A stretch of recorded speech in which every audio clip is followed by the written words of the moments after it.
स्वागत है तमाम दर्शकों का SI91 न्यूज़ में। मैं आपका मेज़बान आबिद हुसैन इनामदार। ಎಲ್ಲ ಸ್ನೇಹಿತರು ಕೂಡಿ ಇವತ್ತಿನ ದಿನ ನಮ್ಮ ಅಧ್ಯಕ್ಷ ಮಾಡಿದ್ದಾರೆ. ಅದಕ್ಕೋಸ್ಕರ ನಾನು ನಮ್ಮ ವಿಜಯಪುರ ಜಿಲ್ಲೆಯಲ್ಲಿ ಮೊದಲನೇದಾಗಿ ಕನ್ನಡ ಶಾಲೆಗಳನ್ನು ಉಳಿಸಿ ಬೆಳೆಸಿ ಅನ್ನುವಂಥ ಪ್ರೋಗ್ರಾಮ್ಗಳು ಹಾಕ್ತಾ ಇದ್ದೀವಿ. ಪ್ರತಿ ತಾಲೂಕುಗಳಲ್ಲಿ ನಾವು ಸಂಘಟನೆಯನ್ನು ಬೆಳೆಸ್ತಾ ಇದ್ದೀವಿ. ಈ ಹಿಂದಿದ್ದಂಥ ಜಗದೇವ್ ಸೂರ್ಯವಂಶಿ ಅವರು 3-4 ವರ್ಷ ಸಂಘಟನೆಯಲ್ಲಿ ಬೆಳೆಸಿದ್ದಾರೆ ಮತ್ತು ಅವರು ನಮ್ಮ ಸಂಘಟನೆಯಲ್ಲಿ ಬರ್ತಾರೆ ಮುಂದೆ. ಇವತ್ತಿನ ದಿನ ಅವರು ಎಲ್ಲಿ ಹೋಗಬೇಕಂತಂದರು. ಅದಕ್ಕೋಸ್ಕರ ನಾನು ಹೆಚ್ಚಿಗೆ ಮಾತನಾಡದೆ ನಮ್ಮ ಜಿಲ್ಲೆಯಲ್ಲಿ ಇರುವಂಥ ಎಲ್ಲ ನಮ್ಮ ಶಾಲೆಗಳಾಯಿತು, ಇನ್ನುಳಿದ ರಸಗೊಬ್ಬರ ರೈತರಿಗೆ ರಸಗೊಬ್ಬರ ಸಿಗ್ತಾ ಇಲ್ಲ, ಅದರ ಬಗ್ಗೆ ನಾವು ಹೋರಾಟ ಹಾಕೋತೀವಿ. ಅದಕ್ಕೋಸ್ಕರ ನಾನು ಹೆಚ್ಚಿಗೆ ಮಾತನಾಡದೆ ನಮ್ಮ ಸಂಘಟನೆಯ ಕೆಲಸಕ್ಕೋಸ್ಕರ ಒತ್ತು ಕೊಡ್ತೀನಿ ಅಂತ ಹೇಳಿ ನಾನು ಮುಗಿಸ್ತಾ ಇದ್ದೀನಿ. ಜೈ ಹಿಂದ್ ಜೈ ಕರ್ನಾಟಕ. ಮತ್ತು ಅಲ್ಲದೆ ಇವತ್ತಿನ ದಿನ ನಮ್ಮ ಮಾಧ್ಯಮ ಮಿತ್ರರು ಬೇಗ ಬಂದರು. ಸ್ವಲ್ಪ ನಾವು ತಡ ಆಗಿದ್ದಕ್ಕೆ ತಮ್ಮಲ್ಲಿ ವಿನಂತಿ ಪೂರ್ವಕ ನಾವು ಕ್ಷಮೆ ಕೇಳ್ತಾ ಇದ್ದೇವೆ.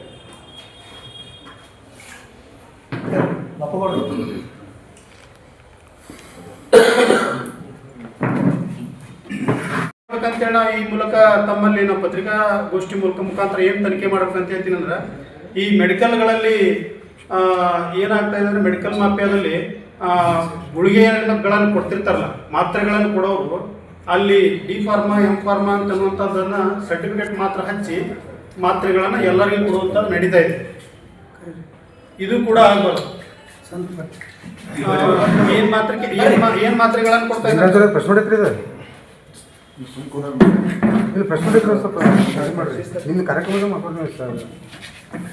ಮಾತ್ರೆಗಳನ್ನು ಯಾವ ರೀತಿ ಅಂತಂದ್ರೆ, ನಾವು ಸಾಕಷ್ಟು ಸಾರಿ ಚೆಕ್ ಮಾಡಿದ್ವಿ. ನಾವು ಹೋಗಿ ಡ್ರಗ್ಸ್ ಇನ್ಸ್ಪೆಕ್ಟರ್ ಪರಶುರಾಮ್ ಅವರು ಇದ್ದಾರಲ್ಲ, ಅಲ್ಲಿ ಹೋಗಿ ನಾವು ಕೇಳಿದಾಗ ಮಾತ್ರೆಗಳನ್ನು ಯಾರು ಕಲೀಲಾರದವ್ರು ಕೊಡೋದು ಸಾರ್ವಜನಿಕರ ಹಿತದಿಂದ ಅದು ತಪ್ಪಾಗ್ತದೆ. ಹೆಂಗಂದ್ರೆ, ಈ ಡಿ ಫಾರ್ಮಾ ಎಂ ಫಾರ್ಮಾ ಅನ್ನುವಂಥದ್ದು ಇದನ್ನ ಕೋರ್ಸನ್ನು ಯಾಕೆ ಮಾಡಿದಾರೆ ಅಂದ್ರೆ, ಅದನ್ನು ಕಲಿತು ಸಾರ್ವಜನಿಕರಿಗೆ ಅವರ ಮಾತ್ರೆಗಳನ್ನು ಕೊಡಬೇಕು, ಆರೋಗ್ಯ ಎಲ್ಲರೂ ಜನ ಆರೋಗ್ಯದಿಂದ ಇರ್ತಾರೆ ಅನ್ನೋಂಥದ್ದಕ್ಕೋಸ್ಕರ ಅದಿದೆ. ಆದ್ರೆ ಅದು ಗೋಡೆಗೆ ಮಾತ್ರ ಸೀಮಿತ ಆಗಿದೆ. ಅವ್ರು ಕಲಿತಿದ್ದು ಸರ್ಟಿಫಿಕೇಟ್ ಗೋಡೆಗೆ ಮಾತ್ರ ಸೀಮಿತ ಆಗಿದೆ. ಅಲ್ಲಿ ಕಲಿತವ್ರು ಯಾರೂ ಇಲ್ಲ. ಅಲ್ಲಿ ಕುಂತವ್ರು ಬೇರೆ, ಅಲ್ಲಿ ಗುಳಿಗೆ ಕೊಡೋರು ಬೇರೆ. ಸಾರ್ವಜನಿಕರಿಗೆ ನಾವು ಒಂದು 10 ಗುಳಿಗೆ ಯಾವ್ದಾರು ಕೊಡ್ರಿ ಅಂತ ನಾವು ಕೊಟ್ಬಿಟ್ಟ ಮ್ಯಾಗ ಅದು ಕೊಟ್ಟ ಮೇಲೆ ಅವ್ರು ಧಾರಾಳವಾಗಿ ಕೊಟ್ಬಿಡ್ತಾರೆ. ಅದರಿಂದ ಏನು ಆರೋಗ್ಯದ ಮೇಲೆ ಪರಿಣಾಮ ಆಗ್ತದೆ ಅನ್ನೋದು ಗೊತ್ತಾಗಂಗಿಲ್ಲ ಅವ್ರಿಗೆ. ಹೀಗಾಗಿ ಅದನ್ನು ಕೂಡ ನಾವು ಖಂಡಿಸಿ ಮತ್ತು ಅದನ್ನು ನಾವು ತನಿಖೆ ಮಾಡಿ ಅಂತ ಹೇಳ್ತಿದ್ದೀವಿ. ಈ ಕೋರ್ಸ್ ಯಾಕಿದೆ ರಾಜ್ಯದೊಳಗೆ? D pharma M pharma course ಯಾಕಿದೆ? ಸರ್ಟಿಫಿಕೇಟ್ ಮಾರಾಟಕ್ಕೋಸ್ಕರ ಇದೆ, ವ್ಯಾಪಾರೀಕರಣಗೋಸ್ಕರ ಸರ್ಟಿಫಿಕೇಟ್ ಇದೆ. ಅದು ಬೇಡ. ಮುಂದಿನ ದಿನಮಾನದೊಳಗೆ ಅದನ್ನು ನೀವು ಕಡಿವಾಣ ಹಾಕ್ಬೇಕಂತೇಳಿ ನೀವು ಅದನ್ನ ಮ್ಯಾಗ ಯಾರು ಔಷಧ ಇಲಾಖೆಯಿಂದ ಅದನ್ನು ತನಿಖೆ ಮಾಡಬೇಕು ಅನ್ನೋದಿದೆ. ಇನ್ನೊಂದು ಏನಿದೆ ಅಂದ್ರೆ, ಜಿಲ್ಲಾ ಪಂಚಾಯತಿಯಲ್ಲಿ ಈಗ ತಾನೇ ನಾವು ಹೋರಾಟ ಮಾಡಿ ಅದಕ್ಕೆ ಒಂದು ಅಂತ್ಯ ಕಂಡಿದೆ. ಏನಂತಂದರೆ, ಒಣ ಕಸ ಮತ್ತು ಹಸಿ ಕಸ ತೆಗೆಯುವಂಥ ವಾಹನಗಳು ತಿರುಗಾಡ್ತಿತ್ತು 211 ಗ್ರಾಮ ಪಂಚಾಯತಿಗಳಲ್ಲಿ. ಸುಮಾರು 7 ಲಕ್ಷ ರೂಪಾಯಿ ಒಂದು ಗಾಡಿಗೆ, 7 ಲಕ್ಷ ರೂಪಾಯಿ ಒಂದು ಗಾಡಿಗೆ, ಒಣ ಕಸ ಹಸಿ ಕಸ ತೆಗೆಯುವಂಥ ಗಾಡಿಗೆ ಎಷ್ಟೋ ವಾಹನಗಳಿಗೆ ಇನ್ಶೂರೆನ್ಸ್ ಇರಲಿಲ್ಲ ಇಲ್ಲಿವರೆಗೆ. ನಾವು ಪತ್ರದ ಮುಖಾಂತರ ಬರೆದಾಗ ವಾಹನಗಳಿಗೆ ಇನ್ಶೂರೆನ್ಸ್ ಈಗ ಮಾಡಿದ್ದಾರೆ, ಈ ತಿಂಗಳಲ್ಲಿ ಇನ್ಶೂರೆನ್ಸ್ ಮಾಡಿದ್ದಾರೆ. ನಾವು ಅವ್ರಿಗೆ ನಾವು ನಮ್ಮ ಲೆಟರ್ ಮುಖಾಂತರ ಕೊಟ್ಟಾಗ ಈಗ ವಾಹನಗಳಿಗೆ ಕೆಲವೊಂದಿಷ್ಟು ವಾಹನಗಳಿಗೆ ಮಾತ್ರ ಇನ್ಶೂರೆನ್ಸ್ ಮಾಡ್ಯಾರ, ಇನ್ನೂ ಮಾಡಿಲ್ಲ. ಎಲ್ಲ ಕಡೆ ಗಾಡಿಗಳು ತಿರುಗಾಡಿ ಬಾದಾದ್ರೆ ಈಗ ನಿಂತು ಬಾದಾಗಿತ್ತು. ಮತ್ತು ವಾಪಸ್ ಕಡ್ಡಾಯವಾಗಿ ವಾಹನಗಳಲ್ಲಿ ಮಹಿಳಾ ಚಾಲಕರನ್ನ ನೇಮಿಸಬೇಕಂತ ಸರ್ಕಾರ ಆದೇಶ. ಮಹಿಳಾ ಚಾಲಕರು ಇಲ್ರಿ, ಯಾರೋ ಮಹಿಳೆಯರು ನಮ್ಗೆ ಸಿಗ್ಲಿಲ್ಲ, ನಾವು ಅದನ್ನ ಪುರುಷರನ್ನ ಹಚ್ಬೇಕಂತಾರೆ. ಪುರುಷರನ್ನ ಹಚ್ಬೇಕಾದ್ರೆ ನಿಮ್ಮ ಆದೇಶ ಪ್ರತಿಯನ್ನು ಕೊಡ್ರಿ ಅಂತ ನಾವು ಹೇಳಿದ್ವಿ ನಮ್ಮ ಸಂಘಟನೆಯಿಂದ. ಅದನ್ನು ಕೂಡ ನಾವು ಹೋರಾಟ ಮಾಡಿದ್ವಿ. ಹೀಗಾಗಿ ಮಹಿಳೆಯರಿಗೆ ಕೂಡ ಈಗ 191 ಜನಕ್ಕೆ ಈಗ ವಾಹನ ಚಾಲನಾ ಪತ್ರ ಇದನ್ನ ಲೈಸೆನ್ಸ್ ಕೊಟ್ಟಿದ್ದಾರೆ ಅಂತ ಹೇಳ್ತಾ ಇದ್ದಾರೆ. ಅವರು ಅದನ್ನ ಅವ್ರ ಪ್ರಯತ್ನ ಪಟ್ಟು ಈಗ ಅದನ್ನ ಇದು ಮಾಡ್ತಾ ಇದ್ದಾರೆ. 3 ವರ್ಷ ಆತ್ರಿ ಒಣ ಕಸ ಮತ್ತು ಹಸಿ ಕಸ ತೆಗೆಯುವಂಥ ವಾಹನ ಬಂದು 3 ವರ್ಷ ಆಯ್ತು. 3 ವರ್ಷದಾಗ ಸುಮ್ಮನೆ 2-3 ತಿಂಗಳು ಅಷ್ಟ ಸ್ವಚ್ಛ ಭಾರತ ಅಭಿಯಾನ ಒಂದು 2-3 ತಿಂಗಳು ಮಾತ್ರ ತಿರುಗಾಡೈತಿ. ಉಳಿದ ಟೈಮ್ದಾಗ ತಿರುಗಾಡಿದ್ರಿ ಗಾಡಿ. ಅದಕ್ಕೋಸ್ಕರ ಅದನ್ನು ಕೂಡ ನಮ್ಮ ಸಂಘಟನೆಯಿಂದ ನಾವು ಹೋರಾಟ ಮಾಡಿ ಅದನ್ನು ಸರಿದಾರಿಗೆ ತರುವಂಥದ್ದು ವಿಚಾರಗಳನ್ನು ನಾವು ಮಾಡಿದ್ದೀವಿ. ಹೀಗಾಗಿ ಮತ್ತು ಸರ್ಕಾರಿ ಆಸ್ಪತ್ರೆಯಲ್ಲಿ ಕೂಡ ABARK ದುಡ್ಡು ಹಾಳಾಗಿತ್ತು. ABARK ದುಡ್ಡು ಹಾಳಾಗಬಾರ್ದು ಅನ್ನೋಗೋಸ್ಕರ ಅದನ್ನು ಕೂಡ ನಾವು ತನಿಖೆ ಮಾಡಿ ಅಂತೇಳಿ ನಾವು ಸರ್ಕಾರಕ್ಕೆ ಆದೇಶ ಮಾಡ್ತೀವಿ. ಆಮೇಲೆ ಮಹಾತ್ಮ ಗಾಂಧೀಜಿ ರಾಷ್ಟ್ರೀಯ ಉದ್ಯೋಗ ಖಾತ್ರಿ ಯೋಜನೆ ಒಳಗೆ ಮಹಾತ್ಮ ಗಾಂಧೀಜಿ ಅವರ ಹೆಸರಲ್ಲಿರ್ತಕ್ಕಂಥದ್ದು ಇನ್ನೂ ಕೂಡ ನಾವು ಎಷ್ಟು ಹೇಳಿದ್ರು ಸುಧಾರಣೆ ಆಗ್ತಾ ಇಲ್ರಿ. ಇದನ್ನು ಮಹಾತ್ಮ ಗಾಂಧಿ ರಾಷ್ಟ್ರೀಯ ಉದ್ಯೋಗ ಖಾತ್ರಿ ಯೋಜನೆ ಯಾರು ಆಳಿರ್ತಾರಲ್ಲ ಅವ್ರಿಗೆ ಪಗಾರ ಕೊಡ್ರಿ. 370 ರೂಪಾಯಿ ಏನಿದಿಲ್ಲ, ಯಾರು ಬಂದಿದಾರಲ್ಲ ಅವ್ರಿಗೆ ಸಂಬಳ ಕೊಡ್ರಿ. ಯಾರನ್ನು ನಿಂದ್ರಿಸಿ ಯಾರಿಗೂ ಸಂಪೂರ್ಣ ಎಲ್ಲ ಬೆಂಬಲದೊಂದಿಗೆ ಒಂದು ಒಳ್ಳೆ ವಿಚಾರಗಳನ್ನು ಜಿಲ್ಲೆಯಲ್ಲಿ ಬಹಳ ಹೊಸ ವಿಚಾರಗಳನ್ನು ಇನ್ನು ಮುಂದೆ ನಾವು ಮಾಡ್ತಾ ಇದ್ದೀವಿ. ಅದಕ್ಕೋಸ್ಕರ ಇನ್ನು ಲಿಂಗರಾಜ ಬಿದರಕುಂದಿಯವರು ಕೂಡ ಎಲ್ಲರೂ ನಮ್ಮ ಜಿಲ್ಲಾ ಸಮಿತಿಯವರು ಜಿಲ್ಲೆಯಲ್ಲಿ ಸಾರ್ವಜನಿಕರು ಯಾವ ರೀತಿ ಬರ್ತಾರೋ ಅವರ ಸಾರ್ವಜನಿಕರ ಪರ ಮಾಡುವಂಥ ಕೆಲಸಗಾರಿದ್ದಾರೆ ಅಂತೇಳಿ ಇವತ್ತು ಹೇಳ್ತೀವಿ. ಮುಂದಿನ ವಿಚಾರಗಳನ್ನು ನಮ್ಮ ಜಿಲ್ಲಾಧ್ಯಕ್ಷರು ಲಿಂಗರಾಜ್ ಬಿದಿರ್ಕುಂದಿ ಅವರು ಸ್ವಲ್ಪ ಒಂದೆರಡು ಮಾತಾಡಬೇಕಂತ ಕೇಂದ್ರ ಸರ್ಕಾರ ಮತ್ತು ರಾಜ್ಯ ಸರ್ಕಾರ ಬಿಡುಗಡೆ ಮಾಡಬೇಕು ಕಲ್ಯಾಣ ಕರ್ನಾಟಕ ಅಭಿವೃದ್ಧಿ ಪ್ರಾಧಿಕಾರ.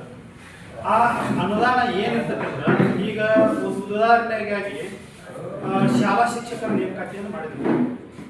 ಶಾಲಾ ಶಿಕ್ಷಕರ ನೇಮಕಾತಿ ಮಾಡಿದಾಗ ಅವ್ರ ಪರ್ಸೆಂಟೇಜ್ ಕಡಿಮೆ ಇದ್ರೂ ಕೂಡ ಅವ್ರನ್ನ ತುಂಬ್ಕೊಳ್ಳಬೇಕು, ಅವ್ರನ್ನ ತುಂಬ್ಕೋಬೇಕಲ್ಲಿ. ಅವ್ರು ಬೇರೆ ನಾವು ಇಲ್ಲಿ ವಿಜಯಪುರದವರು ಅಥವಾ ಬೇರೆ ಬೆಳಗಾವಿದವ್ರನ್ನ ಅದನ್ನ ಅವ್ರಿಗಿಂತ ಹೆಚ್ಚು ಪರ್ಸೆಂಟೇಜ್ ಅವ್ರು ನಾವು ತುಂಬ್ಕೊಳ್ಳಂಗಿಲ್ಲ. ಅಲ್ಲಿ ಕಲ್ಯಾಣ ಕರ್ನಾಟಕ ಅಭಿವೃದ್ಧಿ ಪ್ರಾಧಿಕಾರದಲ್ಲಿ ಈ ಕಲ್ಯಾಣ ಕರ್ನಾಟಕದಲ್ಲಿ ಯಾರಿರ್ತಾರಲ್ಲ ಅವ್ರನ್ನ ತುಂಬ್ಕೋಬೇಕು.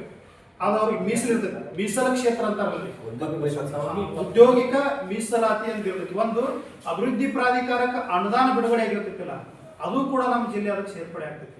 ಇದು ಹೀಗಾಗಿ ರೈತರಿಗೆ ಆಗಲಿ ವಿದ್ಯಾರ್ಥಿಗಳಿಗಾಗಲಿ ಈಗ ಹೊಸದಾಗಿ ಯಾರು ನೌಕರಿ ಮಾಡಕ್ಕೆ ಯಾರ ಔದ್ಯೋಗಿಕರಣಗಳನ್ನು ಏನು ಮಾಡ್ತಿರ್ತಾರಲ್ಲ ಅದು ಮತ್ತು ಹೊಸ ಹೊಸ ಯೋಜನೆಗಳ ಬಿಡುಗಡೆ ಆಗೋದಕ್ಕೆ ಮೊದಲು ನಮ್ಮ ವಿಜಯಪುರ ಜಿಲ್ಲೆ ಮತ್ತು ಬಾಗಲಕೋಟೆ ಜಿಲ್ಲೆ ಎರಡೂ ಕೂಡಿ ಅದಕ್ಕೆ ಕಲ್ಯಾಣ ಕರ್ನಾಟಕಕ್ಕೆ ಸೇರಿಸ್ರಿ.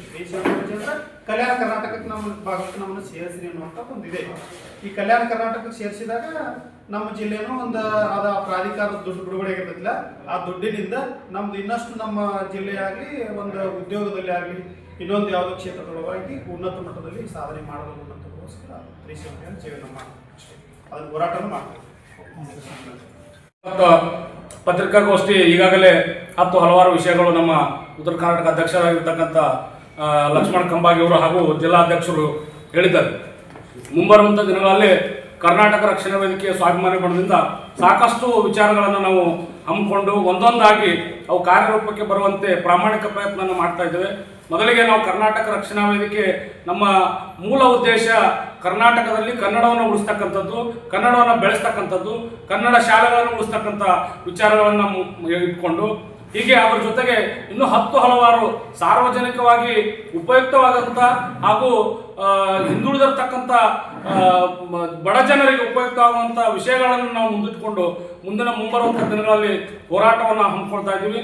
ನಮ್ಮ ರಾಜ್ಯದ ಅಧ್ಯಕ್ಷರಾಗಿರ್ತಕ್ಕಂಥ ಶ್ರೀ ಕೃಷ್ಣೇಗೌಡರ ನೇತೃತ್ವದಲ್ಲಿ ನಮ್ಮ ಸಂಘಟನೆ ಈಗ ಬೆಂಗಳೂರು ಸೈಡ್ ಬಹಳಷ್ಟು ಸ್ಟ್ರಾಂಗ್ ಆಗಿದೆ.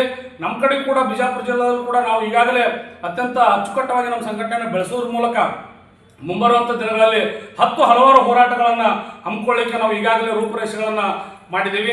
ಈ ಮುಂಬರುವಂಥ ದಿನಗಳಲ್ಲಿ ನಮ್ಮ ಬಿಜಾಪುರ ಜಿಲ್ಲೆನೂ ಕೂಡ ಹೇಗೆ ಕಲ್ಯಾಣ ಕರ್ನಾಟಕ 371 ಜೆದಲ್ಲಿ ಸೇರಿಸಿದ್ರು ಆ ಒಂದು ವಿಚಾರವನ್ನು ಇಟ್ಕೊಂಡು ಈಗಾಗಲೇ 2-3 ಬಾರಿ ನಾವು ಹೋರಾಟ ಮಾಡಿದ್ದೇವೆ. ಹೀಗೆ ನಮ್ಮ ಬಿಜಾಪುರ ಜಿಲ್ಲೆನೂ ಕೂಡ ಯಾಕಂದ್ರೆ ಗುಲ್ಬರ್ಗಕ್ಕೆ ಹತ್ತಿದಂಥ ಜಿಲ್ಲೆ ಆಗಿರೋದ್ರಿಂದ ನಾವು ಕೂಡ ನಮ್ಮ ಜಿಲ್ಲೆನೂ ಕೂಡ ಬಹಳಷ್ಟು ಹಿಂದುಳಿದಿರ್ತಕ್ಕಂಥ ಜಿಲ್ಲೆ. ವಿಶೇಷವಾಗಿ ಸಿಂದಗಿ ಮತ್ತು ಇಂಡಿ ಭಾಗ ಬಹಳಷ್ಟು ಹಿಂದುಳಿದಿರ್ತಕ್ಕಂಥ ತಾಲೂಕುಗಳು ಮತ್ತು ಜಿಲ್ಲೆ ಆಗಿರೋದ್ರಿಂದ ನಮ್ಮನ್ನು ಕೂಡ ಕಲ್ಯಾಣ ಕರ್ನಾಟಕ ಭಾಗದಲ್ಲಿ ಸೇರಿಸಬೇಕನ್ನುವಂಥ ಕೂಗು ನಮ್ಮ ಸಂಘಟನೆ ವತಿಯಿಂದಿದೆ. ಅದರ ಜೊತೆಗೆ ಮೊದಲು ನಮ್ಮ ಉತ್ತರ ಕರ್ನಾಟಕ ಭಾಗಕ್ಕೆ ನಮ್ಮದೇ ಆಗಿರ್ತಕ್ಕಂಥ ಹೇಗೆ ಕಲ್ಯಾಣ ಕರ್ನಾಟಕದಲ್ಲಿ ಒಂದು ನಿಗಮ ಮಂಡಳಿಗಳು ಮಾಡಿದ್ದಾರೆ, ಹೇಗೆ ಬೇರೆ ಬೇರೆ ರೀತಿಯಲ್ಲಿ ನಿಗಮ ಮಂಡಳಿ ಮಾಡಿದ್ದಾರೆ, ಹಾಗೆ ಉತ್ತರ ಕರ್ನಾಟಕ ಕೂಡ ನಾವು ಉತ್ತಮವಾಗಿರ್ತಕ್ಕಂಥ ನಮ್ಮ ಹಿಂದುಳಿದಿರ್ತಕ್ಕಂಥ ಜನರಿಗೆ ಸಹಕಾರಿಯಾಗಿರುವ ಒಂದು ಸಪ್ರೇಟ್ ಆಗಿರ್ತಕ್ಕಂಥ ಒಂದು ನಿಗಮ ಮಂಡಳಿ ಮಾಡಬೇಕಂತಕ್ಕಂಥದ್ದು ಕೂಡ ನಮ್ಮ ಗಮನದಲ್ಲಿದೆ. ಹೀಗೆ ಹಲವಾರು ಹೋರಾಟಗಳು ಹಾಕೊಳ್ಳೋದ್ರ ಮೂಲಕ ಹಾಗೆ ಈ ಕನ್ನಡ ಉಳಿಸುವಲ್ಲಿ ಕನ್ನಡ ಶಾಲೆಗಳು ಅವು ಖಾಸಗಿ ಆಗಿರ್ಬೋದು ಮತ್ತು ಸರ್ಕಾರಿ ಆಗಿರ್ಬೋದು, ಕನ್ನಡ ಶಾಲೆಗಳು ಎಲ್ಲಿ ನಾವು ಉಳಿಸಿದ್ರೆ ಮಾತ್ರ ನಾವು ಮುಂಬರುವಂಥ ದಿನಗಳಲ್ಲಿ ನಾವು ಕರ್ನಾಟಕದಲ್ಲಿ ಇರ್ಲಿಕ್ಕೆ ಸಾಧ್ಯ ಅದ. ಹಾಗಾಗಿ ಮುಂಬರುವಂಥ ದಿನಗಳಲ್ಲಿ ಎಲ್ಲ ಸರ್ಕಾರಗಳು ಕನ್ನಡವನ್ನು ಉಳಿಸಲಿಕ್ಕೆ ತಾವು ಬದ್ಧರಾಗಬೇಕಂತಕ್ಕಂಥ ಹೋರಾಟ ಕೂಡ ನಮ್ಮ ಮುಂದಿದೆ. ಹೀಗಾಗಿ ನಾವು ಎಲ್ಲ ಹಲವಾರು ಹೋರಾಟಗಳು ಕೂಡ ನಮ್ಮ ಸಂಘಟನೆ ವತಿಯಿಂದ ಮುಂಬರುವಂಥ ದಿನಗಳಲ್ಲಿ ಒಂದೊಂದಾಗಿ ಅವುಗಳನ್ನು ಕಾರ್ಯರೂಪಕ್ಕೆ ತರುವಂಥ ಪ್ರಾಮಾಣಿಕ ಪ್ರಯತ್ನವನ್ನು ಮಾಡ್ತಾ ಇದ್ದೇವೆ. ನಾನು ಬಾಪುಗೌಡ ಪಾಟೀಲ್ ಕರ್ನಾಟಕ ರಕ್ಷಣಾ ವೇದಿಕೆ ಸ್ವಾಭಿಮಾನಿ ಬಣದ ಜಿಲ್ಲಾ ಸಂಘಟನಾ ಕಾರ್ಯದರ್ಶಿ ಇಷ್ಟು ಹೇಳಿ ನಾನು ಮಾತನಾಡ್ತಿದ್ದೇನೆ.